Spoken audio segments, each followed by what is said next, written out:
Time for the KSL In Depth. Last month, Twitter started purging accounts for violent or hateful content. Several prominent alt-right users were kicked off.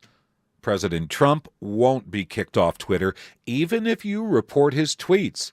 Twitter officials posted this afternoon they won't block world leaders. They won't remove controversial tweets from world leaders because that would hide important information from the people. Shannon McGregor is an assistant professor at the University of Utah, an expert in political communication and social media, and she's joining me live now on the KSL Newsline. No, thanks for stopping by on a Friday evening. What do you make of this Twitter policy announcement today? Thank you for having me. I think what we see in this announcement is just continued steps by Twitter, like other social media companies like Facebook, to be seen as an institutional player in politics. As they say in this statement, they see themselves as a space for political debate and discussion.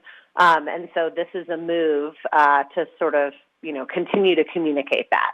At first, Twitter had been insisting the president didn't violate the Twitter terms of service. Now it seems they've changed their tune, that world leaders' words are too important to censor. What do you make of that? It does seem that by their own standards, certainly some of the things that President Trump, as well as other leaders around the world, have said would violate their terms. But what Twitter is alleging, as you noted in the statement, is that what world leaders are saying is too important to censor.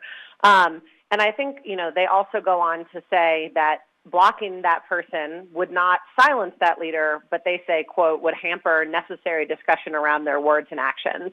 And I do think that's true. If President Trump, for instance, was not able to tweet, I have no doubt that he'd find some other way to get what he wanted to say out into the public conversation.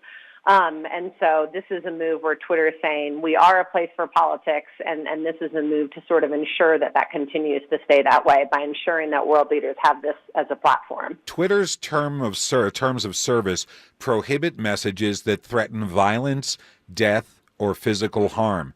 Do you think with those terms of service that President Trump may have violated them?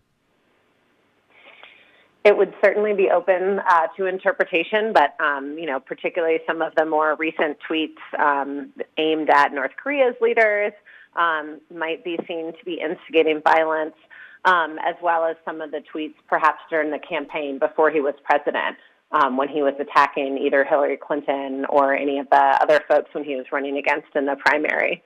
But there's support from other folks, not just Twitter, that Twitter is a space for politics. The Knight Institute, First Amendment Center at Columbia, has sued the president, actually, on behalf of people who President Trump has blocked from his Twitter account.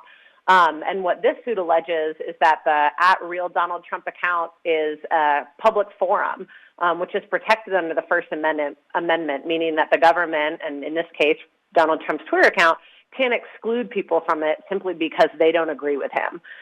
So it's not just Twitter saying that Twitter is an important place for politics. Shannon McGregor is an assistant professor at the University of Utah. Thanks so much for joining us.